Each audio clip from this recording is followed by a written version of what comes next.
Hi, Hello, I'm Julian. I'm Gumshoe Tom. We are Team Binge. We are here for Bad Monkey, Season 1, Episode 9. This episode was called You Really Don't Want to Kill This Scrumptious Little Puppy, which is quite a title for a show, Tom. It really is, especially for a line that was never said in the show. If I might be wrong there, but I rewatched that sequence, and I don't think he ever actually says that. Tom, you're a gumshoe. I doubt you're wrong. We do have a lot of shows about animal, I guess, we'll just say killing, to be polite. And so we're back. It's been a little bit. We apologize for the delay. Tom went on vacation. He needed some time off mic, and now he's tan everywhere. And Jan everywhere. Thank you. Come on, Tom. We worked on this. It's in the script. Let's keep going.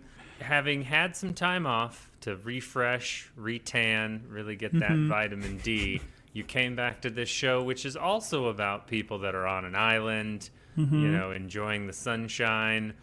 2 questions for you. 1, did you enjoy this episode? 2, were you in any hurricanes? I wasn't in a hurricane, but I felt like we actually got very lucky with the timing of our vacations because there was the hurricane that just went through the Panhandle up through all the way to North Carolina, and now there's a new one coming through Florida. And essentially, our flights going in and out were right after that one and right before this new one. So we were very fortunate not to be kind of caught up in everything. But episode-wise, very fun, very good. It was packing in a lot for the your favorite, the penultimate episodes, to be able to kind of set up what we're going to finish. I still think there's some parts they kind of reintroduced with maybe some of the Bonnie stuff. I'm like, why are we still going back to Bonnie's story? They're probably going to shoehorn something at the very end. I don't know. But overall, I like what we did with some of our main characters, and it's setting up a lot of fun stuff for the finale. What do you think? Sure. I enjoyed it. Once again, had a fun time. I think we have, once again, 8 episodes, I think was the sweet spot for this show. So we've added a bunch of stuff in here to keep it going, but I'm not going to complain. I'm enjoying it quite a bit. So let's dive into episode 9. The setup for this, just to remind everyone, since everyone went on vacation and now they're coming back to us, this was where they were setting up the trap to get the striplings back to Florida so that the FBI, which doesn't want to arrest them, is going to arrest them. They ended the last episode where they were already celebrating getting the striplings, and it felt like the guy that drops the ball at the 2-yard line as he's going into the end zone for an easy touchdown, and just premature, we'll call it. Yeah, agreed. And also a hurricane is coming. And so let's dive into it because everyone's so happy. There's romance in the air in this one, Tom. We've obviously got Yancey and Rosa, like their romance is blossoming, but they're getting to spend some time with Donnie and Neville, which is also a romance that's blossoming. And Yancey seems to be really invested in these 2 crazy kids. Yeah, he kind of does a thing where he leaves the scene and then it kind of comes back and makes a couple little funny comments when they actually kiss or whatever. And that was funny, good little banter back and forth. Did you notice, though, I feel like this really took me out of it and was jarring, like the wildly heavy blue filter on this sequence? Because clearly they shot this thing or had to go back and reshoot this during the day. So they put this like blue filter, kind of reminded me of like Breaking Bad whenever they went to Mexico. They put this heavy yellow filter over it. You could clearly see shadows on the actors' faces and things like that. And I think they even showed like the moon in the sky, and it was like a crescent moon. Like there wouldn't have been a whole lot of moonlight casting shadows. It was kind of goofy. I did not notice that, Tom, but I watch everything with a heavy blue filter. I like to pretend all shows are at night, especially because my house is always very bright and sunny. So I need to really darken that screen. I think that's how that works. But I do like that you're getting to the level of criticism on this, that it's the filters that are bothering you. It's not criticism. It's just, I feel like if you, now knowing that, if you go back and look at it now, like you can't unsee it. And I just, from like a cinematography, like whenever I watch that kind of stuff, it always just pops out to me. Let's touch on this, Tom. You mentioned if I went and rewatched it, My first gut reaction to what you just said was, I will not be watching this show. And it's not out of like a dislike. Once again, I've enjoyed it. My question to you is, do you feel like the show is going to be rewatchable? Do you feel like a year or two from now, you're going to be like, you know what, let's revisit Bad Monkey. That was fun.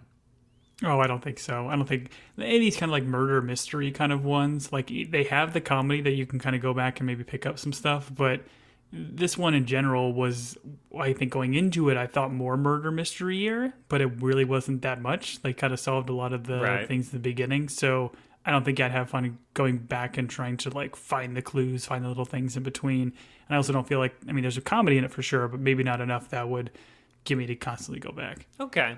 And I don't think that's a criticism of the show. I think we're both really enjoying it, but it is interesting that these, and it's a little bit to your point, like After Party. Like, I enjoyed those. I don't know that I would go back to season 2. I might go back to season 1, actually. I think I do knowing the mystery, just because. So I don't know what the difference is between that and this and why I feel that way. But maybe in a year I'll feel differently. What I'll probably do is just pull up all of our podcast outlines, read them, and think to myself, oh, what a great show that I just reread through the notes of Tom and I. Man, I miss Tom. I hope he's enjoying the next life, I'm assuming, is what the situation's going to be. Well, not to go too deep down a rabbit hole, but like for those of you who have not watched The After Party, like it is such a fun concept and I think is rewatchable because of the fact that every episode is a different theme or like movie genre kind of spoof. So, and it is more comedy driven. Like there's comedy in this show, but I would say it's more of a drama than it is a comedy. That's fair. That's fair. Yeah, and it's an Apple show, so if you haven't watched The After Party, go watch season 1. It's a joy. And thank you for joining us for this episode of Was the After Party Good with Team Binge. Listen, somebody's got to promote Apple shows because they sure as heck aren't going to do it. Yeah, Apple doesn't promote their own stuff, and Prime didn't promote Outer Range Season 2. It's something about making billion-dollar shows. These programming companies don't want you to watch them. There's some sort of conspiracy there. That's for sure. I don't get it. Speaking of conspiracies, we spend some time with Dragon Queen and Yaya. She found Yaya, which I want to go back to my comments last podcast. I don't feel like it should have been that hard to find Yaya. She seemed to be hanging out in the same graveyard the whole show. But she found Wasn't Dragon Queen say at one point, she's like, oh, you only have like 4 friends, so I just found the one that had like the cart parked out front. Yeah, the medical scooter out front. And then she makes it like Yaya starts like throwing the medical scooter under the bus, saying, I gotta get rid of this thing. Like, it seemed to serve you pretty well. Yeah, it's rude. Honestly, it's disloyal and rude to that medical scooter that's gotten her to go. Anyways, she found her, and she's like, hey, let's get off this island together. Let's go live our dreams. And Yaya's like, despite the fact that scooter will get me to the front of the line on any plane boarding situation, I shall not be leaving. And oh, by the way, the island's not going to let you leave. Dun, dun, dun. Yeah. And the Dragon Queen's like, yeah. And she's like, are you saying Yaya? And she's like, no, yeah. And then it's confusing, and they say their goodbyes. And he starts singing a song. But Yaya does the thing about like, hey, you're like your mother, you're too stubborn. And I think we get a little bit later where Yaya talks about Neville and Driggs kind of being too stubborn against like for each other in terms of like their relationship. So I thought that was kind of interesting that they kind of did the parallel between these characters being stubborn. Sure. Driggs and Neville being too stubborn to admit they like miss each other or that that's right. I do like she's like, oh, you're stubborn like your mother. I thought her mother had like a substance abuse problem. I thought that was her issue. Was she like too stubborn to put down the bottle? I didn't understand. I guess people are complicated and maybe I don't need to narrow it down to one thing. But because I've got some questions about the mother stuff, which I'm going to put a pin in for now, Tom, because you're going to answer all of my questions that the penultimate episode had. Yeah, will do. I'm a mother lover, so I can help you. Yes, you are. All right. We have Yancey and Rosa discussing their relationship. It's becoming real. I like, once again, Vince Vaughn, just very funny. He's like, he like breaches the subject of it becoming real and then being in a relationship, and then once Rosa admits it, he like backs off. He's like, oh well, I don't feel that way, but I'm glad you feel that way. I thought that was all very funny. Yeah, it was good, and I like the idea of Rosa opening up here and being a little more vulnerable, and I think it essentially sets up the end and her kind of ultimatum, which I've got thoughts about. Yeah, we have thought. Second pin. We're going to put the second pin in our thoughts on that ultimatum. Plot here. Thank you, writers. She gets a call. The striplings want her to fly right away. And I wrote in the outline, the pilot knows who she is, in quotes, bad plan, Julian. I'm Julian, Tom. I wrote that note. I have issues with this because they know the pilot. They know he knows they're there. As soon as they're like, hey, we want to fly with you, aren't they like, well, the pilot know? They yada this. Wait, that's not the right thing. They yada this? Yes. Yeah. Okay. So I did not like this because I appreciate that the show is out weekly, but if you were binging this, and I think if you rolled through these episodes in quick succession, it would be difficult to the fact that the pilot knows. And I don't know. I guess maybe their assumption is they're going to an airport, but he puts a gun in her bag later on. Third pin. We'll talk about the gun. Like, there's a lot of confusing things happening. So when Yancey later in the episode is like upset at himself for putting her in danger, he should be upset with himself. He's done a terrible job protecting her. Yeah, because they knew that the pilot was their pilot, not just a pilot that was going back and forth and committing crimes. So yeah, it really doesn't make any sense. And even like the striplings now, like, oh, we got to fly back right away. Clearly, like, that's when they found the picture, right? And they're trying to set her up to get her to the house. So the fact that they weren't suspicious or anything there, and the Yancey just lets her go on her own with a gun unknowns to her in her bag, bold. Bold. Is bold the right word, Tom? I think so, right here. Are we pronouncing that right, bold? All right. To your point, we'll spend, although I feel for Tomas, the prison guard. We have Bonnie in prison. We find out, because she's talking to the Fed, that she now has to do 8 years in prison, which seemed aggressive, right? Yeah, she only wanted apparently a couple weeks of accountability. I thought that line was pretty funny. Right.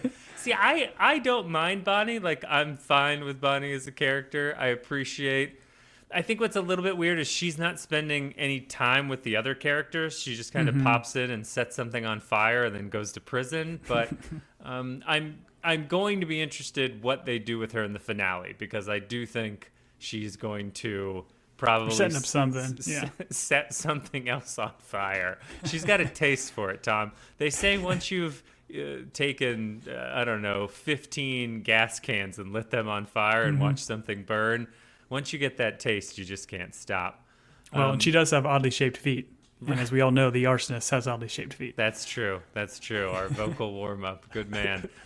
I did find the Fed very funny at some point where Bonnie is complaining about something and she's like, don't you feel bad for me? And the Fed is like, no, I do not feel bad for you. Yeah. And also we get this, Bonnie is questioning whether or not Rosa is good for Yancey. So there's, I guess, an obsession there that is also driving this, not wanting to be in prison for 8 years, which leads to her, I guess, convincing Tomas to take her out of prison. So they're on their way. It's like a cut, like literally. I mean, I'm manipulating the guy, obviously, but like, I don't know if she was flirting with him or whatever, but how quickly she gets out of jail here by it was a bit yada yada, like to your point. She's a voodoo woman. She can put that spell on gentlemen like Tomas. I do like the narrator being like, and unfortunately this would lead to Tomas's divorce. Yeah, the end of his marriage. Which was a great line. All right. I won't... So we meet Lulu. Lulu meets Yaya, and we find out that this child is magical. She can talk to trees and like senses things. And Yaya's like, I got rid of Dragon Queen. Now I've got a new kid that I'm going to, I don't know, turn into some sort of witch. Yeah. Talk to me. Tom, as someone who is familiar with witchcraft and the line of succession for witches, please explain to me what's happening here. Yeah, Lulu is essentially the dragon princess, I guess. Good point. I She's like finding a new protege. Like, this whole conversation made me think that Yaya, or not Yaya, excuse me, but Gracie is going to live and she's going to be fine because they're playing at this idea that Gracie maybe will be able to redeem herself. She's going to go back to her dragon queen ways, finish this curse, not get wrapped up on it, and then be able to leave the island. And now Yaya has her new protege in Lulu. So I feel like that's kind of what's being set up here. Does that make sense? It does. My mind immediately goes to Yaya takes Lulu under her. These names are outrageous, by the way. Yaya takes Lulu under her wing, and then Dragon Queen, getting more outrageous with the names, shows up. And she's like, hey, Yaya, I'm back. And Yaya's like, no, I replaced you with Lulu. And then the finale of this show is Lulu and Dragon Queen doing magic at each other for at least 45 minutes. And the magic is just them waving their hands at each other like the bad sci-fi show The Magicians. And it's just like, honestly, hand dancing at each other. And then one's got to like Gandalf, like fake like they're getting hit. And then they spin around on the floor, and then Saruman gets both staffs. That's what I'm assuming is going to happen in the finale. And honestly, I'm in for 3 hours of it. Lulu, DQ, and Yaya's refereeing. These names are outrageous. I love it, man, and I'm here for it if that happens. Yaya does make a mention of like the magic being just like religion, and then it cuts to, I think, Rosa's mom, and then it cuts to Yancey's dad saying, oh, it's also religion, it's also like worshiping living things in nature. And I was kind of like really, show? Like, maybe, kind of, but what you're doing in this magic or voodoo, whatever it is, seems to be like actually controlling and manipulate things yourself, not Sure. like the world or nature kind of around you. So I felt like that was kind of a little fast and loose with the parallel. Yeah, they're putting all these spiritual beliefs on a level playing field, which you and I both agree that the only one that matters is the one where the earth was made 4,000 years ago, and it's got a leather book that tells us all the things we're supposed to do. Yours is leather? It is actually leather. Yeah, I looked up and it's within sight. It's pretty dusty. It hasn't been picked up in a while. But, you know, it's there in case I have to throw it at my kids. You know what I mean? Throw the book at him. That's where that phrase comes from. That's right. Right. Jareth Cute Story, the maritime lawyer throwing the book at people. Captain Hook, I believe he throws the book at. Speaking of silly names, there is a cut here, and I think this is where it's mentioned that Driggs and Neville miss each other, but they're too stubborn to admit it.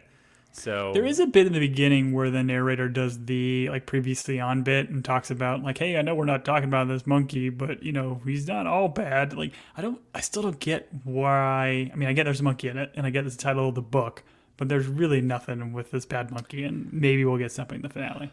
I would love the like deep dive 30 for 30 on the making of this TV show.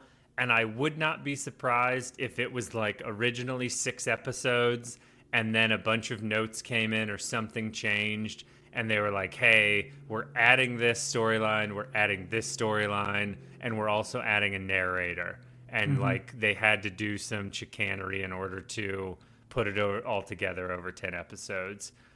And I bring that up simply because like moments like that with the narrator, it's almost like someone was like, hey, this thing's called Bad Monkey. We haven't spent a ton of times with Driggs. Hey, narrator, can you remind them that Driggs is not always a bad monkey? Which was the original title for this show, Not Always a Bad Monkey.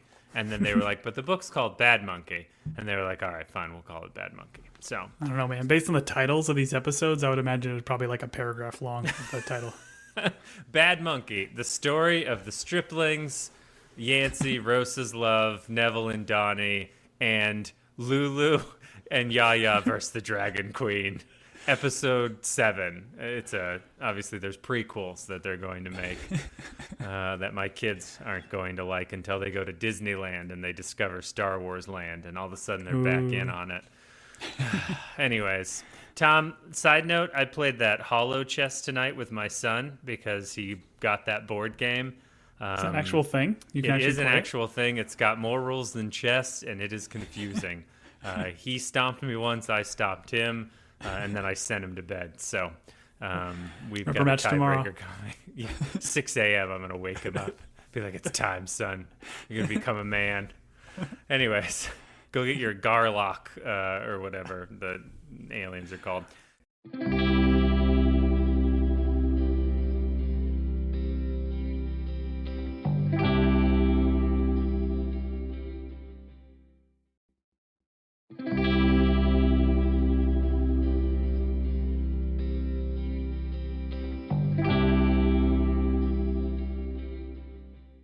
Let's talk about gun safety, Tom. Please. Should you, Tom, I'm going to give you choices, all right? Okay. Someone is going somewhere and you think they need a gun. Should you put a loaded weapon in their handbag without them knowing? Should you put the gun in their hand? Or should you just accept the fact that they don't want a gun because they don't know how to use it and it's unsafe to just give random people loaded guns? A, B, or C, Tom? I'm going to go C. That seems to make the most logical choice. Wrong answer. You give them the gun or you put it in the bag without their knowing because you know they're going to need it. You failed. It was D. A, everyone's and dead. D, it was all of them. Yes. This was... I don't know. This was interesting because once again, she could be going to an airport. She's definitely getting on a flight. Like she's like that thing going through the metal detector. I'm gonna go out on a limb, Tom. It's gonna set off some alarms. That's all. But I guess this whole thing, like Dragon Queen is trying to get off this island by going to the actual airport, but we've seen Clasper's plane just sitting there in the ocean, right? So it's a seaplane. He's not having to go through, or she's not having to go through security with this loaded weapon. Right. So, but here's my point. If they know that's the way they're flying, then they know the pilot knows Rosa and that she's with Yancey. So it doesn't make any sense. Like, I can't that, you know? Mm-hmm. It's either they think she's going through an airport and not dealing with that pilot, or they know they're going to that pilot and that he's going to give up Rosa, or at least know who Rosa is. I don't know. There's definitely some silly writing kind of going on here that they just kind of yada. But I like how he's like, don't put your finger on the trigger. Like, you can actually shoot a dog. And, like, even if it's a stray dog, people are going to be mad. It was very specific. Very specific. But in the end, he slips the gun into her handbag, and she goes off to the airplane. But when he did this, did he assume the gun does not work because Neville tried it earlier, he never actually pulled the trigger, right? He just like pistol whipped Egg. Is the assumption like he just wants this to be a deterrent to hold up to somebody but not actually use? Which, if that's the case, then remove the bullets, right? Well, no, I don't think. I think Yancey assumes this is a gun that works and is real because, as anyone knows that's watched Community. In a gunfight, the person with the fake gun always loses the gunfight. So I'm pretty sure he knows it's real. I'm not giving him that much credit. Okay. He's just setting her up for failure. Mm-hmm. I don't know. This should be like, do they still do prank shows? This should definitely be like a punked. Ashton Kutcher should just put loaded handguns in people, like celebrity purses, as they go to the airport and see what happens. It'd be incredible. That's maybe more of a pre-9/11 TV show. Man, it wasn't TV great before they attacked us. Anyways. Speaking of flights, all the flights are canceled for the Dragon Queen, who is laying on a bench outside the airport. Yeah, and I mean, she brought a knife to a gunfight, right? Like, she gets touched by this guy, then immediately knifes to his throat, and he doesn't... Like, the second she realizes that, hey, this is just a security guy that's just telling me to leave, she keeps it on his throat for quite a while. But she makes this mention about, like, I don't like men touching me, which is perfectly fair. Right. But I feel like she says that because later on in the episode, Yancey kind of touches her to say, like, hey, you need to tell me where Rosa is, or if you know where she actually is. And, like, the Dragon Queen almost, like, kind of clocks it. So, like, gives him a pass to touch her. It was kind of interesting, but I feel like they made a point of doing this here. But the other notable thing that happens in this scene is her kind of essentially feeling maybe the call of the Dragon Queenness back at her, because she hears like Yaya's voice on the wind kind of saying that this island ain't never going to let you leave, which is kind of a double negative, so maybe it will let her leave. I don't know. Sure. Yeah. I'm not a math guy, but yeah, who knows how that works. I'll just say she pulls a knife on two people in this episode, and both people who the knife is pulled on, I feel like don't have a strong enough reaction. This guard's like, oh, hey, please don't do that, ma'am. Go on your way. Like, we're at an airport. You have a knife. Once again, you were about to go through security in order to board a plane to go to Florida, but we weren't going to be bothered by that knife that you just... And then later with Eve, I guess Eve is a little bit upset, but once again, I don't spend a lot of time in knife fights, Tom. Something tells me I'd spend one time in a knife fight, and that would probably be my last knife fight. But I just, once again, security should have maybe asked a couple more questions after this knife is pulled. But yeah, communication is key. Yes, communication is key. That's for sure. All right, we have Rosa and Eve drinking as they're waiting for the airplane. And, oh, wouldn't you know it, Eve is on to them. And they know that she's with Yancey. They have the picture, and she calls in Egg in order to, I guess, hold her captive. Egg's hostage taking and holding is a little bit suspect. Very lax. Let's ask this question: is Egg good at his job? That's my first question for you. No, I don't think he is. Born to be a singer, not born to be the heavy in a criminal enterprise. That's my thought. Tend to agree. He has a moral compass that is a little bit lenient, so he's willing to do the things that he's getting paid to do here. But yeah, you figure if you're holding somebody hostage, you wouldn't let them rifle through their bag. You might maybe tie them up a little bit. It's poorly done. Yes, that's true. He didn't watch the masterclass on YouTube for not tying yet and hostage taking. So that should definitely be a masterclass on YouTube. How weird would that be? They're like, this is how you take a hostage. Excuse me? Anyways, and this is how you code. We have Yancey and Neville. Oh, these two are becoming fast friends. They're just... I enjoy these two together. Honestly, I wish we had more Neville in this show. I do find the actor very good at his job, and anyone that gives Vince Vaughn some like play off of is just a good time. So they stop at the one bar on the island that everyone stops at. And Andres Fritters, I think. What's that? Is it Andres Fritters? Is that the name of it? Tom, I have no idea. There's only one bar. I don't need to know the name of it because all you have to say is, take me to the one bar on this island. Yeah. The Dairy Queen shows up. They're sitting with her. They get to talking, and Yancey... I was confused as to why the Dragon Queen knew Rosa was in trouble. Should we have known that? Because... was the Dragon Queen in on the kidnapping of Rosa plan?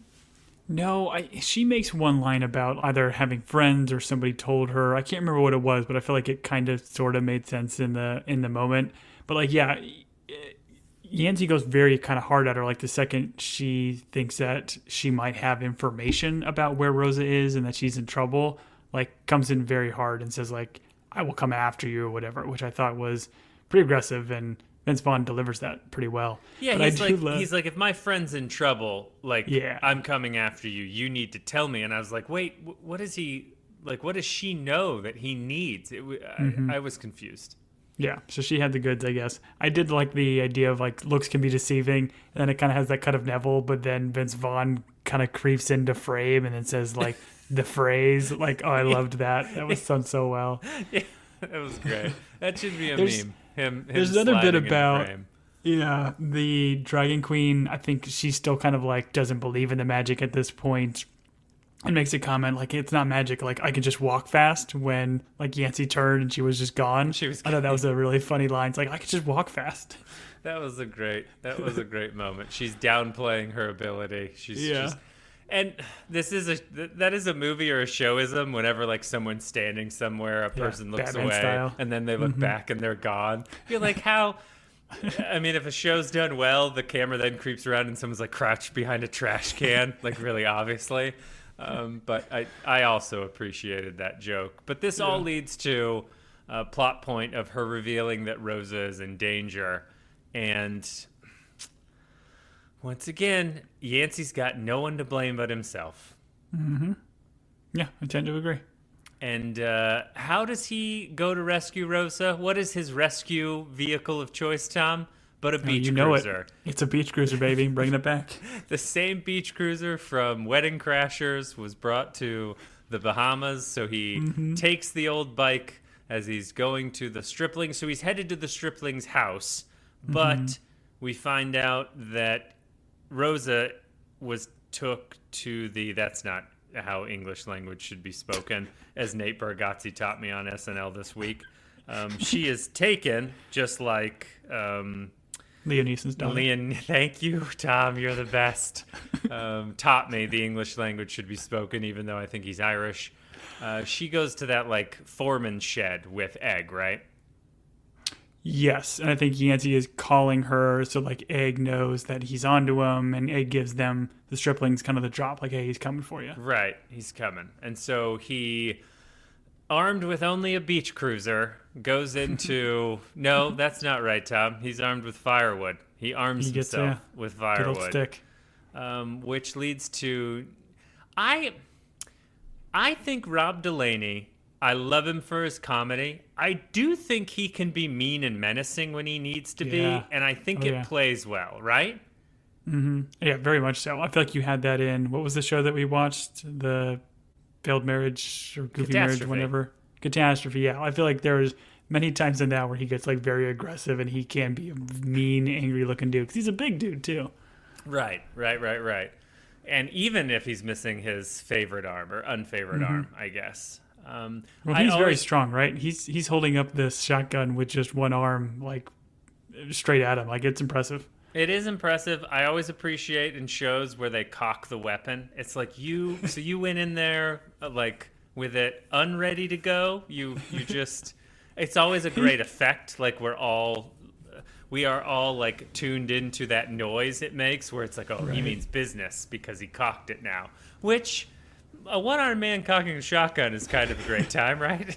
They definitely played it for comedy where he shoves it between his legs. It was great. Yeah. Good time.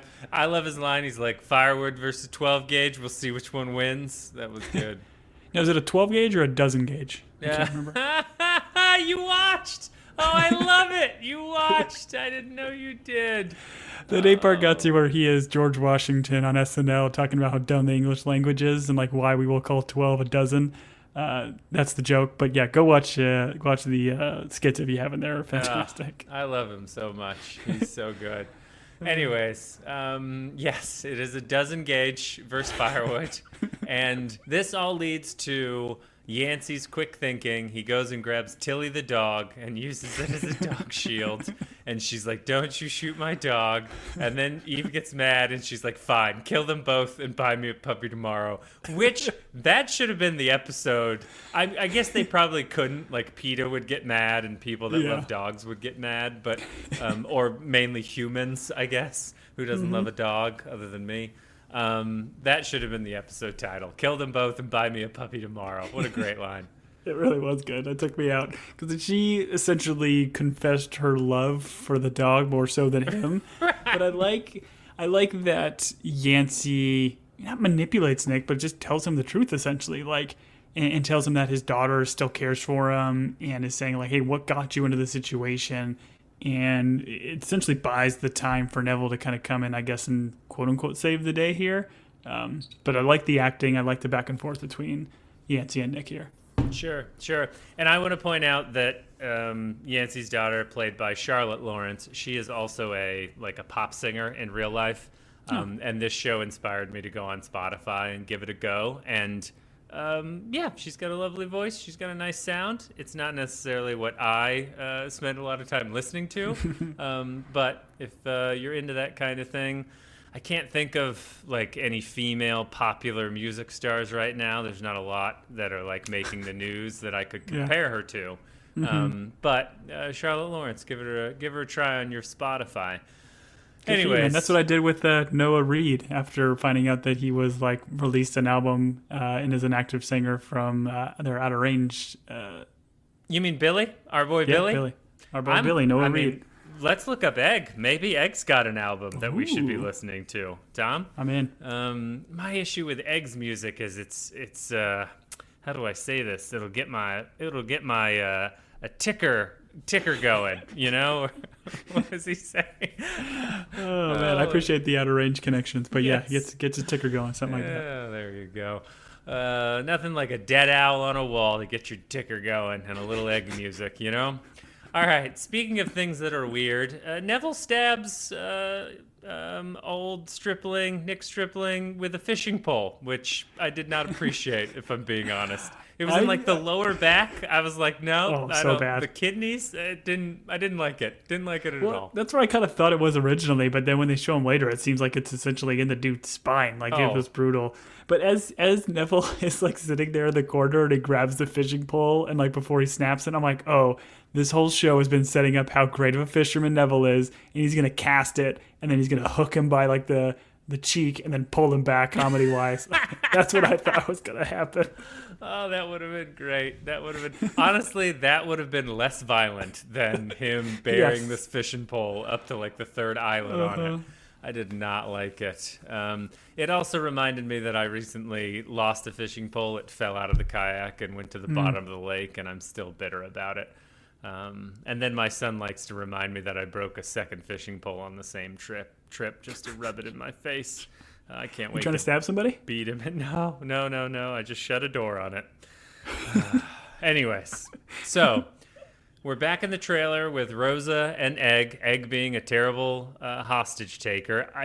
I do appreciate how practical he is. He's like, listen, I'll do only what I'm paid for. I don't really care, like, essentially what you do. This is the same trailer that Neville pulled the gun on him. This is like... Yes. First time, shame on Neville. Second time, shame on Egg, as George W. Bush used to tell us, right? You just can't fool me. But he's got the same gun pulled on him twice in like a similar situation. This one ends a little differently. He doesn't get pistol whipped in the face. He gets accidentally shot in the leg, which... in the retelling was very funny because she's like, it was intentional. I shot him on purpose instead of the accident that it was, because no one likes to be wrong in an argument. We will go to our graves to be right in an argument. We will claim voluntary manslaughter before we will take the involuntary and claim it was an accident. This was a very funny moment with Rosa retelling this to Yancey. Yeah, she's quite a shot. But yeah, for Egg to get both pistol whipped and shot with the same gun in the same place, I mean, he should not play Clue. No, he should not play Clue, and he should definitely have been like, come on, in these $3,000 pants. I like how she gets rid of the weapon because she knows about criminal stuff, and she throws it in the creek because Yancey wants a gun. Why doesn't Yancey have his gun? I don't get that either. Yeah, he flashed his badge later, so he should have his badge and his gun, but I guess he couldn't bring his weapon here because were they saying that if he went to the island that he was like no longer a cop or something? So is that what maybe we're trying to get? But I don't get why he's not a law enforcement person in the Bahamas, like, so he doesn't have jurisdiction there. But also he's putting a gun in. It's a little hypocritical to be like, I can't take my service piece to the Bahamas, but I will definitely slip a World War I era revolver into my girlfriend, casual girlfriend's handbag, so that she can fly with it. I don't know. That didn't make any sense to me. But Rosa throws it in the creek, and I love that he's like, you can use guns more than once. I thought that was a great line. Yeah, the second time, even a third. That's great. Third. Oh, so good. So good.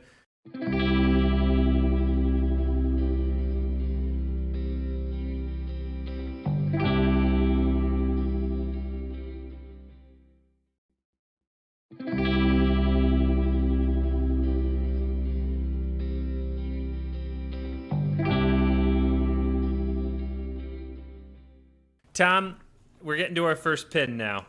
Our first pin is we have old DQ. She's got her blizzard, and she goes to the bar. And I thought this drunk lady was her friend that ran the store. But I don't believe it's that. It is the spirit of her mom? Is that who she meets that's getting hammered at the bar, Tom? Help me out here. There's no... Yeah, essentially she feels like drawn to her. So there's no like recollection that kind of happens here. This is I don't think this is supposed to be Asia that she kind of had the falling out with. So yeah, what kind of got me here is like, okay, yep, they leave the bar. She says she's drawn to her. They start walking to the mom's grave. They have this kind of heart to heart. But if this was really like your mom, like the character doesn't like transition into her mom. Like you figured you would have recognized this as a younger version of your mother. I don't know if we know how old Gracie was when her mom passed, but yeah, I don't. To me, this was all just getting Gracie her Dragon Queen back. Like she just needed some sort of like catalyst, some sort of moment here, and whether it's the voodoo, the magic, or just her inner self kind of willing herself back into this life. I don't know what to make of it. What are your thoughts? I don't know. Other than this show is trying to tell me that magic is real and there are ghosts and spirits, and when she disappeared, I was like, oh, she met another fast walker. I was like, oh, Exactly. that's cool. Like, Where's the family? There's just a world record holding fast walker family. I was thrown off by this. And once again, I feel like this show, the expansion of it has been the DQ like storyline and like making that character young rather than in the book where she's just like an old, like terrible lady that is screaming at people and riding around on a scooter. So I don't know what they're trying to do here with this, but I know that this ghost of her mom is always going to be proud of her, and I think that's something. Yeah, have a nice moment. Also, if I wander into a bar and like my young mom is there, I'm probably going to, I don't know, call a doctor the next day and be like, hey, I'm seeing visions, and I'm definitely not going to call my mom and tell her about it because she would 100% somehow hold it over me. I don't know how she would, but... And I feel like I'm putting this together right now as we're talking about this, but her mom died of the drink, right? Like in some form or fashion. So being the lady at the bar about putting the bottle down is what we learned earlier. So the mom being this like drunk lady at the bar, and they kind of have a conversation like, hey, there's easier ways and cheaper ways to kill yourself if that's what you're trying to do or whatever. So yeah. Yep. I think there's something deep happening here, and I don't know that it is done well enough for it to, like, I kind of had an aha moment, but it was more aha, I'm confused. It was more I'm confused as opposed to aha, oh, that was really good writing. Not a criticism, just maybe my big dumb brain didn't know what was going on. That's all, you know? Yeah. You're a big fan of Aha the band, too, so. I love Aha the band. I don't know who that is, Tom, so I'm going to move on. Rosa and Yancey find the pilot, and I believe they are trying to convince him to take them off the island before the storm because they know the striplings are onto them. Things are dangerous. Yancey wants to get Rosa to safety. And the pilot has a demand, Tom, and it's a steep demand. It's one that is difficult to pay. What does he want, Tom? Oh, it's that sweet, sweet Polaroid, which they had to take twice, which I would have argued, like, hey, you get one chance at this. If you blink, you blink.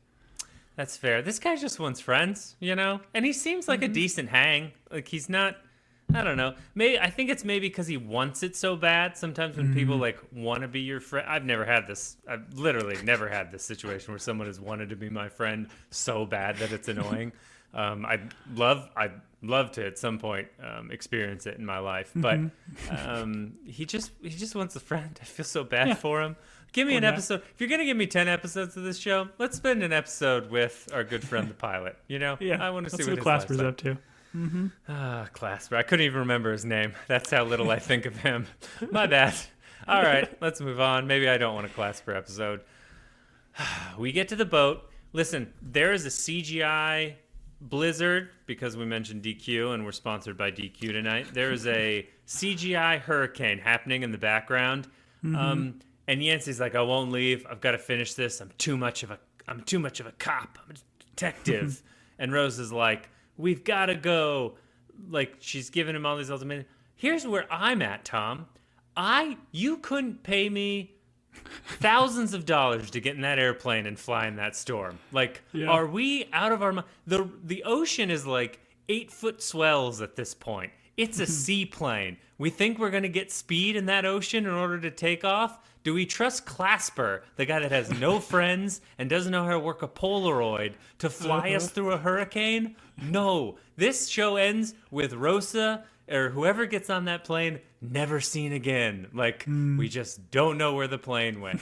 I found this ultimatum crazy, and honestly, Yancey should have been like, I'm not leaving because there's a hurricane, and that guy probably can't fly us through it. That was my issue at this moment, Tom. That's a very fair point. Like, unless you're going in the exact opposite direction that hurricane is in the background, which I don't know if that is the case, it doesn't make a lot of sense. I'm with you.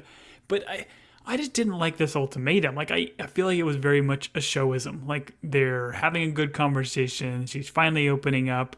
I think what they're just doing here is more of a callback to what the dad said. Like, are you going to keep chasing this thing, or are you going to look at what's right in front of you and that's good for you, kind of a thing. So it's making him make that decision. But for like Rosa to kind of throw an ultimatum out, like, it seemed a bit much, more of a showism than anything. I also don't think it's a crazy idea for Yancey to be like, okay, I'll go with you. I'll make sure you... I don't know what the flight time is between the Bahamas and Florida, but let's fly back. I'll drop you off. Once the storm passes, I'll fly back. I don't think the striplings are going to fly out in the middle of a hurricane because we have Clasper, and they don't seem very good with boats. By the way, they sunk one and they lost an arm doing it. Like, I don't know. This was very, like, this moment right here, I was like, all right, show, we got you. You got a finale you got to set up.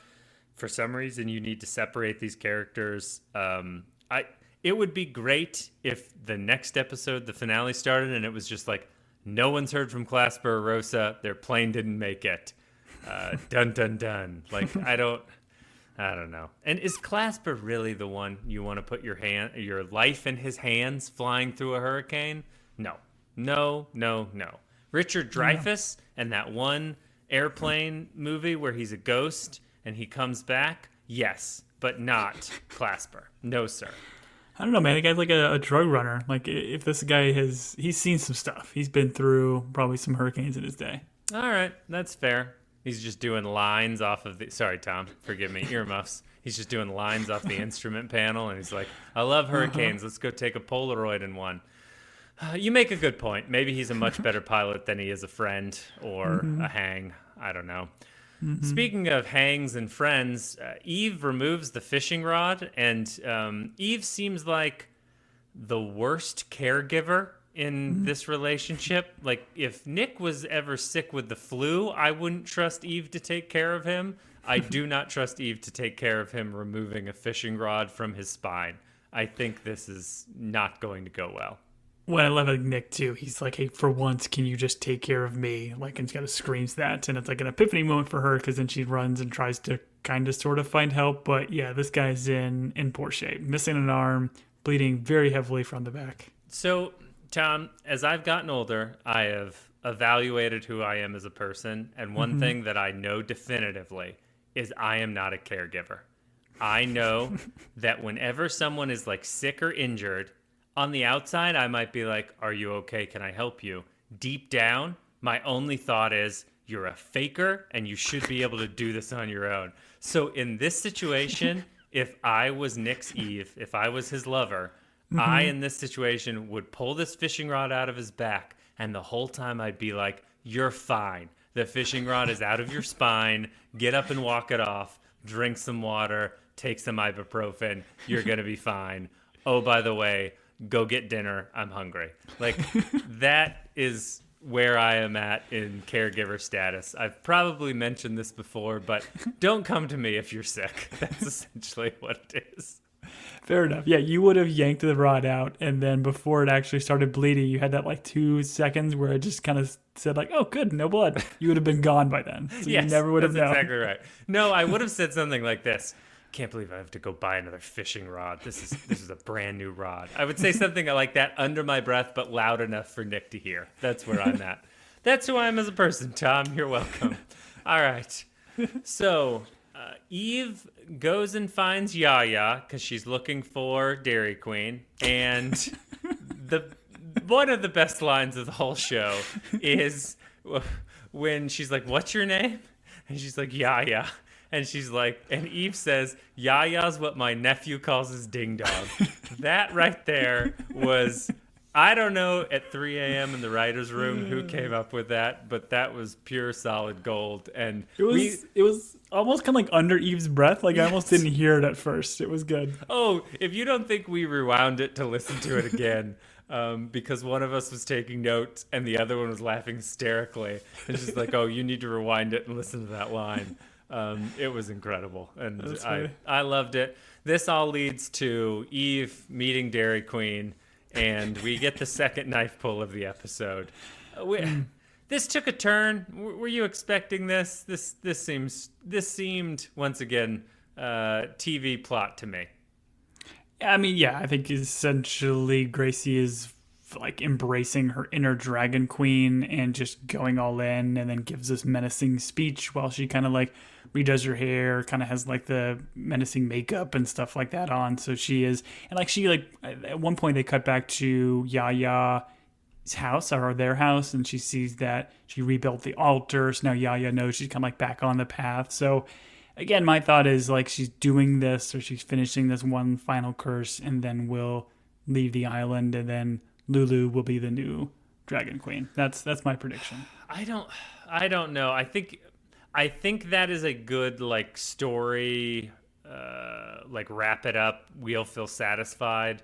Mm-hmm. But if Yaya has her way, Dairy Queen never leaves this island. She sticks it out forever. But then why give Lulu? Like, what is the purpose of putting like another sort of like? I would assume Yaya dies because she eats like a dilly bar and a blizzard, and she gets like the double cheeseburger, and obviously a combination of all those things can be. What's that? You never get food there at Dairy Queen.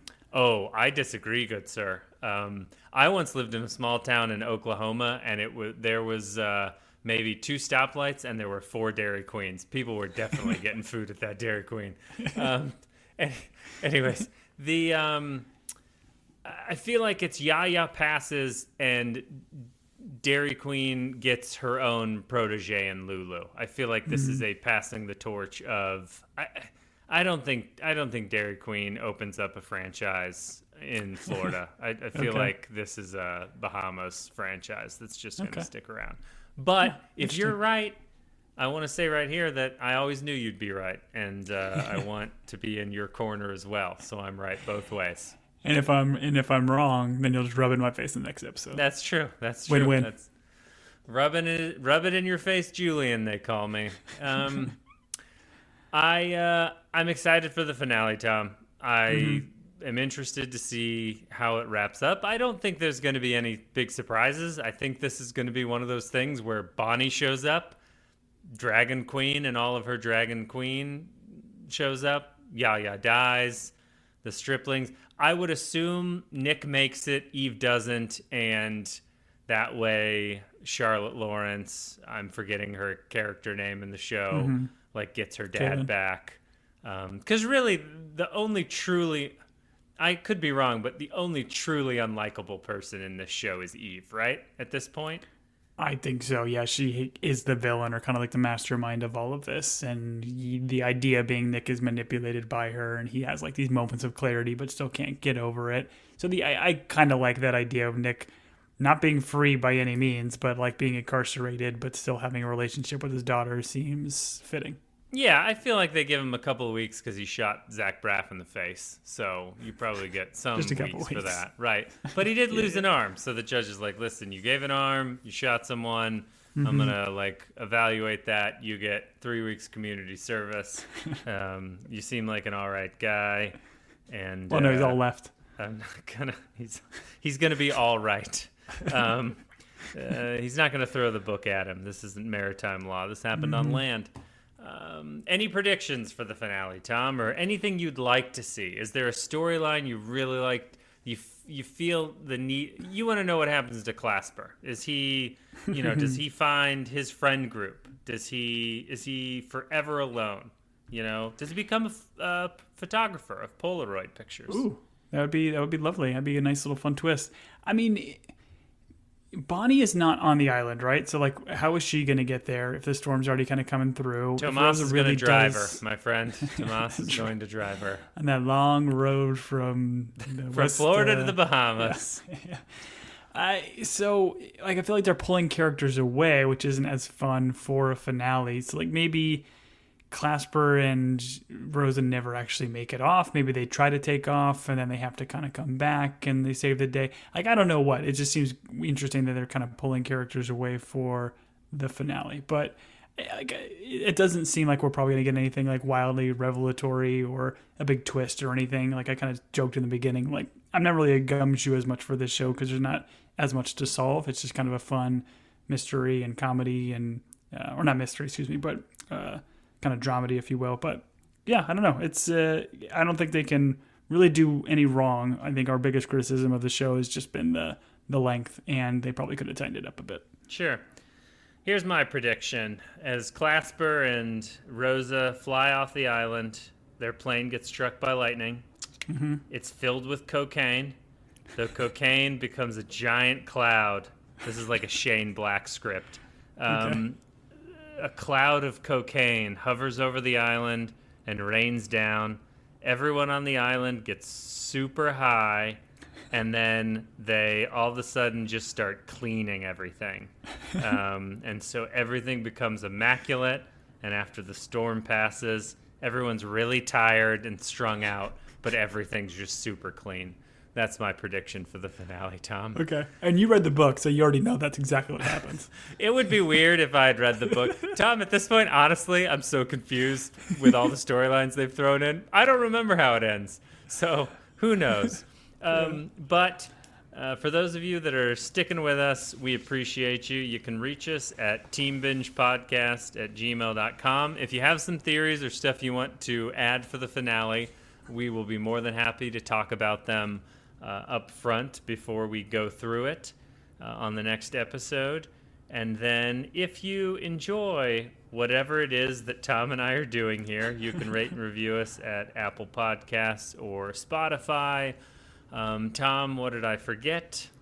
Yeah, follow us on the Instagrams and the Twitters at Team Binge or at Team Binge Podcast. Again, apologies for this pod being out a little bit later, so we'll have this out as quickly as we can, and then make sure when we get the finale, we'll record pretty quickly. So again, been a fun show, and if you've enjoyed our nonsense, go back and look at our back catalog. We're still kind of looking at what to do next. We'll probably cover another Apple TV show, Silo. Season 2 is coming up, I think, later in November. We got some time in between then, so if there's anything you guys would like to watch us cover, movies or just general topics, please drop us a line. Yep, that's right. And if no one suggests anything, Tom and I are just going to do election coverage. So for Team Binge, I have been Julian. And I have been Tom. Till next week, everybody.